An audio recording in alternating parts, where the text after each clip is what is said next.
Case general justice Jahangiri के हवाले से जो सोशल मीडिया पे उनकी मुबैना जाली डिग्री के हवाले से उसकी भी एक बाज़गश्त भी चल रही है और कोर्ट ने पहली दफ़ा पाकिस्तान की तारीख में मैंने तो कम से कम देखा कि इस्लामाबाद हाई कोर्ट पहली दफ़ा फुल कोर्ट हेयरिंग हुई, उस पर क्या पेशरफ्त है? जी, पहली दफ़ा जो है वो फुल कोर्ट हेयरिंग हुई है। जस्टिस जहांगीरी उनके खिलाफ 5 जुलाई को एक कैंपेन जो है वो शुरू हुई सोशल मीडिया पर, जिसके बाद जो है वो कल इस्लामाबाद हाई कोर्ट की फुल कोर्ट जिसमें एक्सक्लूड किया गया जस्टिस जहांगीरी को।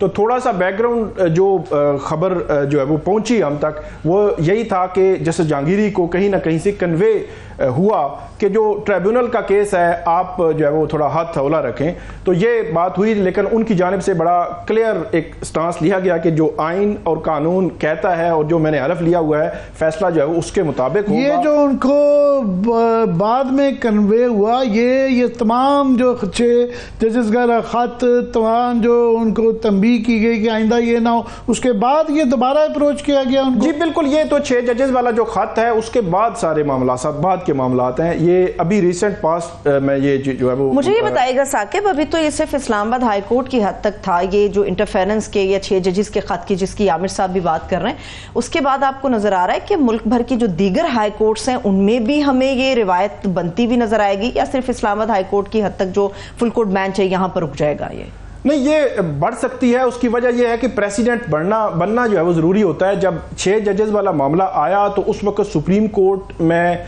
जो समातें हुई या मीटिंग्स हुई उनमें बड़ा क्लियर कट कहा गया कि जब आपके पास इख्तियार था कंटेम्प्ट ऑफ कोर्ट की प्रोसीडिंग शुरू करने का तो आपने क्यों नहीं इस्तेमाल किया। तो अब फिर इस्लामाबाद हाई कोर्ट ने ये डिसाइड किया कि हम अब ये इख्तियार इस्तेमाल करेंगे। तो ये एक प्रेसिडेंट अब बन गई है। अब लगता है कि बाकी हाई कोर्ट्स में भी कभी ऐसा इशू हुआ तो यकीनी तौर पर वो भी इस इख्तियार को जरूर इस्तेमाल करेंगे। लेकिन जस्टिस जहांगीरी उनके हवाले से जो कल समाअत हुई उसका ऑर्डर भी आ चुका है, उसमें 7 कोई एक्स के हैंडल्स हैं उनको नोटिस हुए हैं। डीजी FIA उनको कहा गया है कि FIA के जरिए उनको आइडेंटिफाई करें और उनको उन तक जो है वो नोटिस सर्व करवाएं और वो 4 हफ्ते में जवाब दें।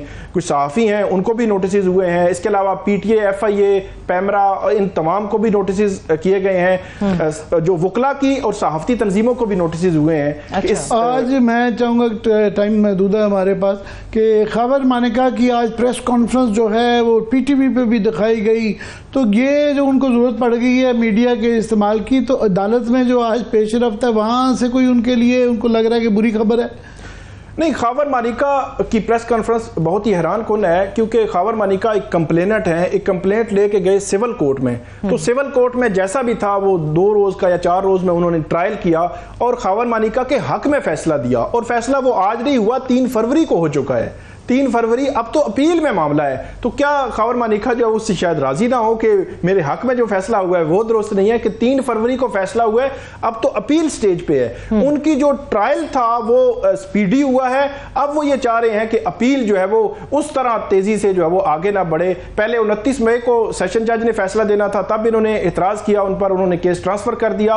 अब 12 जुलाई का दिन है, जिस 12 जुलाई से पहले जो है वो फैसला आना है और उस तनाजुर में उन्होंने ये बात की थी। लेकिन इसी के साथ मैं एक चीज़ ऐड कर दूं कि आज ही खबर आई शाम को कि जो लाहौर की इंसदादे दहशतगर्दी अदालत है वहाँ इमरान खान साहब की 3 अबूरी जमानतें थी, वो खारिज हो गई हैं। तो इस तरह आप ये अंदाज़ा लगा सकते हैं कि 12 जुलाई को अगर इद्दत केस में इमरान खान साहब को रिलीफ मिल भी जाता है तो अब वो रिहा जो लेकिन अभी तो दोबारा आप ये कह रहे हैं कि इम्कान इस बात का हो सकता है, every now and then PTI वाले ये उम्मीद लगा लेते हैं कि खान साहब बाहर आ रहे हैं? नहीं, 12 जुलाई को अब नहीं आएंगे अब, क्योंकि आज जो फैसला है ATC का, उसका मतलब यह है कि उनकी जमानत खारिज हो गई है। अब वो हाई कोर्ट में लेकर जाएंगे। ATC की जो बात आप कर रहे हैं साकिब, वो गालिबन जिना हाउस मुकदमे जी बिल्कुल 9 मई के जो मुकदमात हैं, 3 मेजर मेन जो मरकजी मुकदमात में डाल भी दी, गिरफ्तारी भी डाल दी उन्होंने। एक में 3 में जो खारिज है उसमें जो एक मुकदमा था उसके अंदर अब गिरफ्तारी डाल दी है उन्होंने।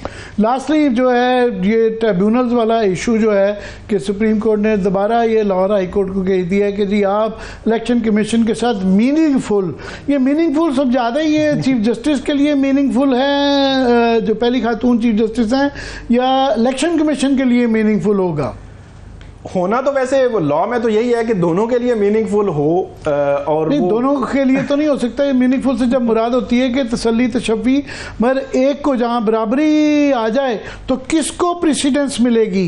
ये तसल्ली और तशफ़ी chief justice Lahore high court की होनी चाहिए, मीनिंगफुलनेस उनको उस पर उन्होंने मोहर लगानी है या इलेक्शन कमीशन ने लगानी है? असल में तो मेन जो इदारा है इलेक्शन के मामलात जो देख रहा है वो इलेक्शन कमीशन ही है, कि इलेक्शन कमीशन ने एक दूसरे इदारे के साथ मीनिंगफुल कंसल्टेशन करनी है कि हमारा ये काम है कि इलेक्शन के मामलात हैं, इलेक्शन ट्रिब्यूनल है, तो वो तसल्ली तो chief justice Lahore high court जो एक्सेप्टेंस है कि कौन जज होंगे, इस पे तसल्ली इलेक्शन कमीशन को आप कह रहे हैं होनी चाहिए? मेरा यह ख्याल है कि इलेक्शन कमीशन दूसरे आईनी इदारे के पास जा रहा है तो chief justice Lahore high court की बात हो रही है, लेकिन हुकूमत ने जो इसमें यहाँ पे कानून साजी कर दिया, गुजर नोटिफिकेशन भी शायद हो गया, सदर ने दस्तखत कर दिए हैं उस बिल पर, तो ये भी एक पॉसिबिलिटी है क्योंकि chief justice Lahore high court अभी उन्होंने जो है वो हलफ नहीं उठाया, उनके हवाले से कमेटी ने जो फॉर्मेलिटी है पूरी करके उसका नोटिफाई होना है और उसके बाद हलफ उठाना है, तो इस दौरान जो टाइम है ये एक पॉसिबिलिटी है क्योंकि 8-10 जो है वो ट्रिब्यूनल पंजाब में तैनात होने हैं, तो इलेक्शन कमीशन जब एम्पावर हो जाएगा, उनके पास इख्तियार आ जाएगा, तो एक पॉसिबिलिटी है कि वो रिटायर्ड 4-5 जज लगा भी दें, उसके बाद कुछ बच जाए तो कुछ जो है वो उनसे मीनिंगफुल कंसल्टेशन कर लें। बहरहाल ये सिलसिला जो है जारी है, घूम फिर के बात जो है फॉर्म 45 पे आ जाती है और फॉर्म 45 की कहानी इतने ज़्यादा फ्रंट पे खुल चुकी है, पता नहीं कहाँ से कहाँ किस तरह फायर फाइटिंग करके इसको छुपाया जाएगा कि ये रिटायर्ड जज लाहौर हाई कोर्ट में लगाए जाएंगे।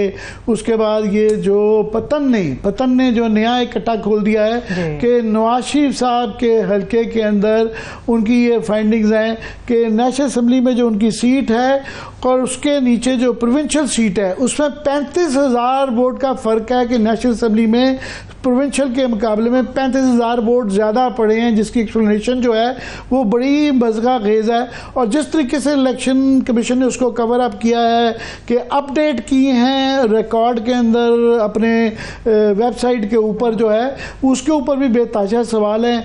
यही सवाल मखसूस नशिस्तों में आ रहा है, यही सवाल जो है ये केस एक फाइनली रह गया है कि जो कब तक उम्मीद है साकिब लास्ट वर्ड कि जो इलेक्शन की धांधली के हवाले से जो केस है वो अब टेकअप होने की उम्मीद है? Last word quickly. Supreme court में तो अभी कुछ आइडिया नहीं क्योंकि 8 फरवरी से ऑनवर्ड आज तक तो हुआ नहीं है, लेकिन उससे रिलेटेड जो मामलात हैं वो देखे जा रहे हैं। ट्रिब्यूनल के जो सस्पेंशन थी वो सुप्रीम कोर्ट ने कर दी थी।